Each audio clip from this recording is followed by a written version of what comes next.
ಸ್ನೇಹಿತರೆ, ನಿಮ್ಮ ರಾಶಿ ಮೀನ ರಾಶಿನಾ? ಹಾಗಿದ್ರೆ ಈ ಜೂನ್ ತಿಂಗಳಲ್ಲಿ ನಿಮ್ಮ ತಲೆಯ ಮೇಲೆ ಬಂದು ಕೂತಿರೋ ಆ ಶನಿ ಮಹಾತ್ಮ ನಿಮ್ಮನ್ನು ಕಾಪಾಡ್ತಾನ? ಅಥವಾ ಇಷ್ಟು ದಿನ ನೀವು ಮಾಡಿದ ತಪ್ಪುಗಳಿಗೆ ಬಿಡದ ಹಾಗೆ ಕಾಡ್ತಾನ?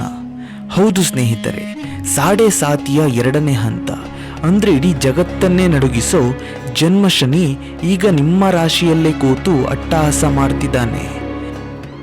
ಬಹಳ ಜನ ನಿಮಗೆ ಹೆದರಿಸ್ತಾ ಇರಬಹುದು, ನಿಮ್ಮ ಆಸ್ತಿ ಹೋಗುತ್ತೆ, ಸಾಲದ ಸುಳಿಗೆ ಸಿಗ್ತೀರಾ, ರೋಡ್ಗೆ ಬರ್ತೀರಾ ಅಂತ. ಜ್ಯೋತಿಷ್ಯದ ಹೆಸರಲ್ಲಿ ಭಯ ಹುಟ್ಟಿಸ್ತಾ ಇರಬಹುದು. ಆದರೆ ಒಂದು ಮಾತು ನೆನಪಿನಲ್ಲಿಟ್ಟುಕೊಳ್ಳಿ, ಯಾವುದೇ ಸುಳ್ಳು ಭರವಸೆಗಳು ಇಲ್ಲ, ನಕಲಿ ಭಯವೂ ಇಲ್ಲ, ಏನಿದ್ದರೂ ನೇರ ಸತ್ಯ ಮಾತ್ರ. ನಿಜ ಹೇಳಬೇಕಾ? ಈ ಜೂನ್ ತಿಂಗಳಲ್ಲಿ ನಿಮ್ಮ ಜೇಬಿಗೆ ಕತ್ತರಿ ಬೀಳೋದು ಗ್ಯಾರಂಟಿ. ಕಷ್ಟಪಟ್ಟು ದುಡಿದ್ರೂ ಆಫೀಸ್ನಲ್ಲಿ ಬಾಸ್ ಕೈಯಲ್ಲಿ ಬೈಸ್ಕೊಳ್ಳೋದು ಗ್ಯಾರಂಟಿ. ನಂಬಿದವರೇ ಕೈಕೊಟ್ಟು ನಿಮ್ಮ ಬೆನ್ನಿಗೆ ಚೂರಿ ಹಾಕೋ ಸಾಧ್ಯತೆಯೂ ಇದೆ. ಆದರೆ ಇದನ್ನೆಲ್ಲ ಉಲ್ಟಾ ಮಾಡಿ ಇದೇ ಶನಿ ಮಹಾತ್ಮನಿಂದ ರಾಜಯೋಗ ಪಡ್ಕೊಳ್ಳೋದು ಹೇಗೆ? ಯಾವುದೇ ದುಡ್ಡು ಖರ್ಚಿಲ್ಲದೆ ಮನೆಯಲ್ಲೇ ಶನಿಯನ್ನು ಶಾಂತಗೊಳಿಸೋ ಆ 3 ರಹಸ್ಯ ಪರಿಹಾರಗಳೇನು? ನಿಮ್ಮ ಲೈಫ್ ಬದಲಿಸೋ ಆ ಸತ್ಯವನ್ನು ಇವತ್ತಿನ ವಿಡಿಯೋದಲ್ಲಿ ಎಳೆಯಾಗಿ ಬಿಚ್ಚಿರ್ತೀನಿ. ಎಲ್ಲೂ ಸ್ಕಿಪ್ ಮಾಡದೆ ಕೊನೆಯವರೆಗೂ ನೋಡಿ, ಯಾಕಂದರೆ ಅರ್ಧ ಜ್ಞಾನ ಯಾವತ್ತಿಗೂ ಅಪಾಯಕಾರಿ.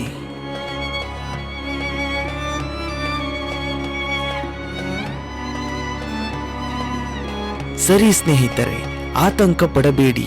ಮೊದಲಿಗೆ ಈ ಜೂನ್ ತಿಂಗಳಲ್ಲಿ ಗ್ರಹಗಳ ಪರಿಸ್ಥಿತಿ ಹೇಗಿದೆ ಅಂತ ಪ್ರಾಕ್ಟಿಕಲ್ ಆಗಿ ತಿಳ್ಕೊಳ್ಳೋಣ. ಯಾಕಂದ್ರೆ ಗ್ರಹಗತಿ ಗೊತ್ತಿದ್ರೆ ನಾವು ಮುಂದಿನ ಹೆಜ್ಜೆಯನ್ನು ಜಾಗರೂಕರಾಗಿ ಇಡಬಹುದು. ನಿಮ್ಮ ರಾಶ್ಯಾಧಿಪತಿ ದೇವಗುರು ಬೃಹಸ್ಪತಿ. ಈ ಗುರುರಾಯರು ಈಗ ನಿಮ್ಮ 4ನೇ ಮನೆಯಿಂದ 5ನೇ ಮನೆಗೆ ಸಾಗುವ ಸುಂದರವಾದ ಹಂತದಲ್ಲಿದ್ದಾರೆ. ಅಂದ್ರೆ ನಿಮಗೆ ಗುರುಬಲ ನಿಧಾನವಾಗಿ ಸ್ಟಾರ್ಟ್ ಆಗ್ತಾ ಇದೆ. ಆದರೆ ದೊಡ್ಡ ಹೈಲೈಟ್ ಅಂದ್ರೆ ಶನಿದೇವ. ಶನಿ ಮಹಾತ್ಮ ನಿಮ್ಮ ರಾಶಿಯಲ್ಲೇ ಇದ್ದುಕೊಂಡು ಈಗ ಬುಧನ ನಕ್ಷತ್ರವಾದ ರೇವತಿ ನಕ್ಷತ್ರದಲ್ಲಿ ಸಂಚಾರ ಮಾಡ್ತಾ ಇದ್ದಾರೆ. ಇಲ್ಲಿ ನಾವು ಒಂದು ಸತ್ಯವನ್ನು ಅರ್ಥ ಮಾಡಿಕೊಳ್ಳಬೇಕು. ಶನಿ ಅಂದ್ರೆ ಕೇವಲ ಕಷ್ಟ ಕೊಡುವವನಲ್ಲ, ಆತ ನಮ್ಮ ಹಳೆಯ ಕರ್ಮಗಳ ಲೆಕ್ಕಾಚಾರವನ್ನು ಮುಗಿಸೋಕೆ ಬಂದಿರೋ ಜಡ್ಜ್.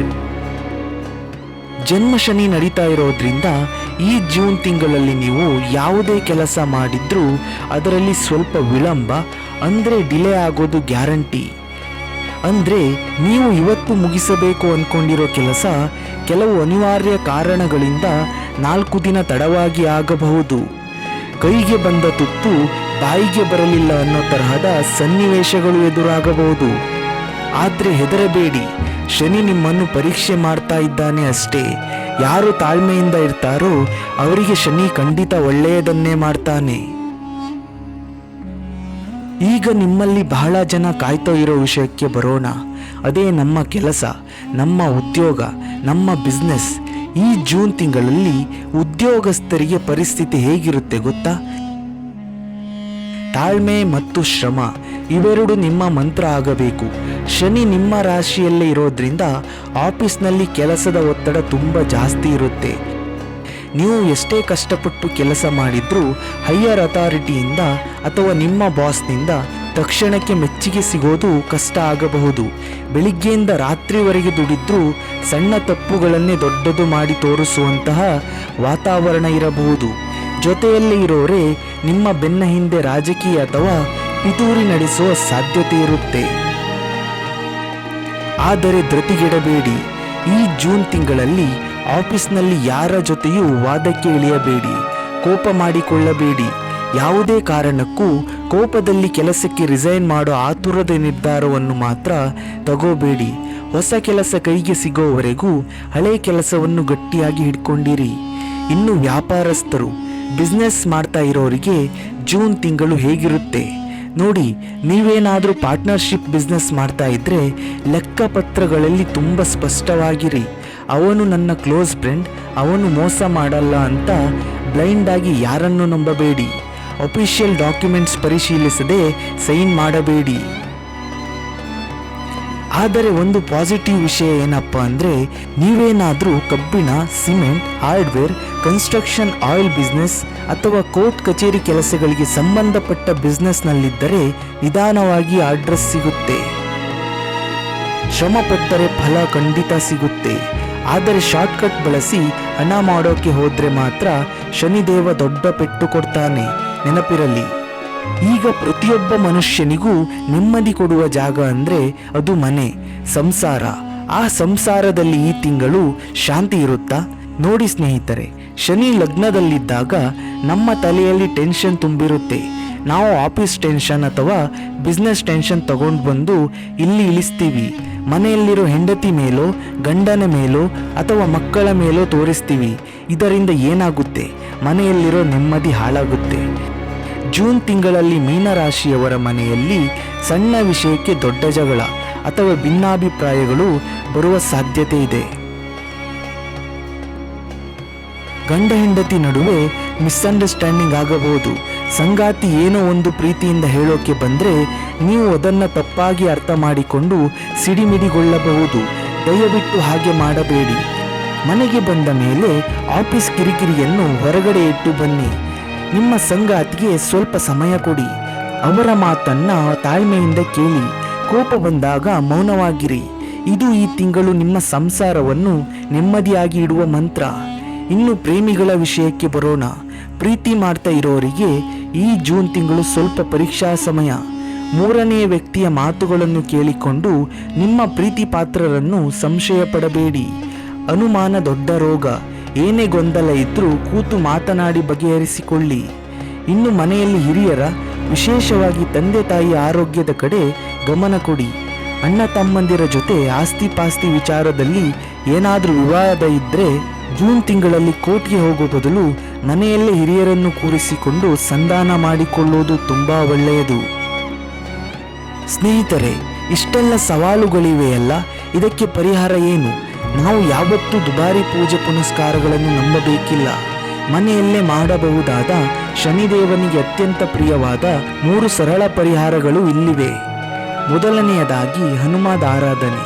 ಶನಿದೇವನ ಕಾಟಕ್ಕೆ ರಾಮಬಾಣ ಅಂದರೆ ಅದು ಆಂಜನೇಯ ಸ್ವಾಮಿಯ ಪೂಜೆ. ಪ್ರತಿ ಶನಿವಾರ ಹತ್ತಿರದ ಆಂಜನೇಯ ಸ್ವಾಮಿ ದೇವಸ್ಥಾನಕ್ಕೆ ಹೋಗಿ ಸ್ವಾಮಿಗೆ ವಿಳ್ಳೆದೆಲೆ ಮಾಲೆ ಅಥವಾ ಸಿಂಧೂರದ ಮಾಲೆ ಹಾಕಿಸಿ. ಮನೆಯಲ್ಲೇ ಕೂತು ಪ್ರತಿದಿನ ಕನಿಷ್ಠ 1 ಬಾರಿಯಾದರೂ ಹನುಮಾನ್ ಚಾಲಿಸ ಪಠಣೆ ಮಾಡಿ. ಇದು ನಿಮ್ಮ ಮನಸ್ಸಿನಲ್ಲಿರೋ ಭಯವನ್ನು ಓಡಿಸಿ ಅದ್ಭುತವಾದ ಧೈರ್ಯ ಕೊಡುತ್ತೆ. ಎರಡನೆಯದಾಗಿ ಎಳ್ಳೆಣ್ಣೆ ದೀಪ. ಪ್ರತಿ ಶನಿವಾರ ಸಾಯಂಕಾಲ ಸೂರ್ಯ ಮುಳುಗಿದ ಮೇಲೆ ಹತ್ತಿರದ ದೇವಸ್ಥಾನದಲ್ಲಿರುವ ನವಗ್ರಹಗಳ ಹತ್ತಿರ ಹೋಗಿ ಒಂದು ಕಪ್ಪು ಬಟ್ಟೆಯಲ್ಲಿ ಸ್ವಲ್ಪ ಎಳ್ಳುಗಳನ್ನು ಹಾಕಿ ಗಂಟು ಕಟ್ಟಿ ಅದನ್ನು ಎಳ್ಳೆಣ್ಣೆಯಿಂದ ಅದ್ದಿ ದೀಪ ಹಚ್ಚಿ ಬನ್ನಿ. ದೀಪ ಹಚ್ಚುವಾಗ ಮನಸ್ಸಿನಲ್ಲಿ ಓಂ ಶಂ ಶನೇಶ್ವರಾಯ ನಮಃ ಅನ್ನೋ ಮಂತ್ರವನ್ನ 21 ಬಾರಿ ಜಪಿಸಿ. ಮೂರನೆಯದಾಗಿ ಸೇವೆ ಮತ್ತು ದಾನ. ಶನಿಗೆ ದಾನ ಅಂದರೆ ತುಂಬ ಇಷ್ಟ. ನೀವು ಮನೆಯಲ್ಲಿ ಕೆಲಸ ಮಾಡುವವರು ವಾಚ್ಮ್ಯಾನ್ ಅಥವಾ ಕೂಲಿ ಕಾರ್ಮಿಕರ ಜೊತೆ ಪ್ರೀತಿಯಿಂದ ನಡೆದುಕೊಳ್ಳಿ. ಅವರಿಗೆ ಗೌರವ ಕೊಡಿ. ಶನಿವಾರದ ದಿನ ಕಪ್ಪು ನಾಯಿಗೆ ಅಥವಾ ಕಾಗೆಗಳಿಗೆ ಅನ್ನ ಅಥವಾ ಬಿಸ್ಕೆಟ್ ನೀಡಿ. ಅಸಹಾಯಕರಿಗೆ, ಬಡವರಿಗೆ ನಿಮ್ಮ ಕೈಲಾದ ಸಹಾಯ ಮಾಡಿ. ಇದು ನಿಮ್ಮ ಶನಿ ದೋಷದ ತೀವ್ರತೆಯನ್ನು ಕಮ್ಮಿ ಮಾಡುತ್ತೆ. ಸ್ನೇಹಿತರೆ, ಗ್ರಹಚಾರ ಅನ್ನೋದು ಗಾಳಿ ಬಂದ ಹಾಗೆ. ಗಾಳಿ ಬಂದಾಗ ನಾವು ಕೊಡೆ ಹಿಡಿಯಬೇಕೆ ಹೊರತು ಗಾಳಿನ ತಡೆಯೋಕೆ ಆಗಲ್ಲ. ಈ ಪರಿಹಾರಗಳು ನಿಮಗೆ ಆ ಕೊಡೆಯ ತರಹದ ರಕ್ಷಣೆ ನೀಡುತ್ತವೆ. ನಿಮ್ಮ ಆತ್ಮವಿಶ್ವಾಸ ಮತ್ತು ದೈವ ಭಕ್ತಿಯಿಂದ ನೀವು ಖಂಡಿತ ಈ ಹಂತವನ್ನು ಗೆದ್ದು ಬರ್ತೀರಾ. ನೆನಪಿಡಿ, ಕತ್ತಲೆಯ ನಂತರ ಬೆಳಕು ಬಂದೇ ಬರುತ್ತೆ. ನಿಮಗೆ ಈ ವಿಡಿಯೋ ಇಷ್ಟ ಆಗಿದ್ರೆ ದಯವಿಟ್ಟು ಈಗಲೇ ಲೈಕ್ ಮಾಡಿ. ನಿಮ್ಮ ಸ್ನೇಹಿತರು, ಸಂಬಂಧಿಕರು ಯಾರಾದರೂ ಮೀನರಾಶಿಯವರು ಇದ್ದರೆ ಅವರಿಗೂ ಈ ವಿಡಿಯೋನ ಶೇರ್ ಮಾಡಿ. ಅವರಿಗೂ ಧೈರ್ಯ ತುಂಬಿ. ಹಾಗೆ ನಮ್ಮ ಚಾನಲನ್ನು ಇನ್ನೂ ಸಬ್ಸ್ಕ್ರೈಬ್ ಆಗಿಲ್ಲ ಅಂದರೆ ಈಗಲೇ ಆ ರೆಡ್ ಕಲರ್ ಸಬ್ಸ್ಕ್ರೈಬ್ ಬಟನನ್ನು ಪ್ರೆಸ್ ಮಾಡಿ, ಬೆಲ್ ಐಕನನ್ನು ಕ್ಲಿಕ್ ಮಾಡಿ. ನಿಮ್ಮ ಅನಿಸಿಕೆಗಳನ್ನು ಕಮೆಂಟ್ ಬಾಕ್ಸ್ನಲ್ಲಿ ಓಂ ಶ್ರೀ ಶನಿದೇವಾಯ ನಮಃ ಅಂತ ಬರೆದು ನಮ್ಮ ಜೊತೆ ಹಂಚಿಕೊಳ್ಳಿ. ಆ ಶನಿ ಮಹಾತ್ಮ ನಿಮ್ಮೆಲ್ಲರಿಗೂ ಒಳ್ಳೆಯದು ಮಾಡಲಿ. ಜೈ ಶ್ರೀರಾಮ್, ಜೈ ಆಂಜನೇಯ.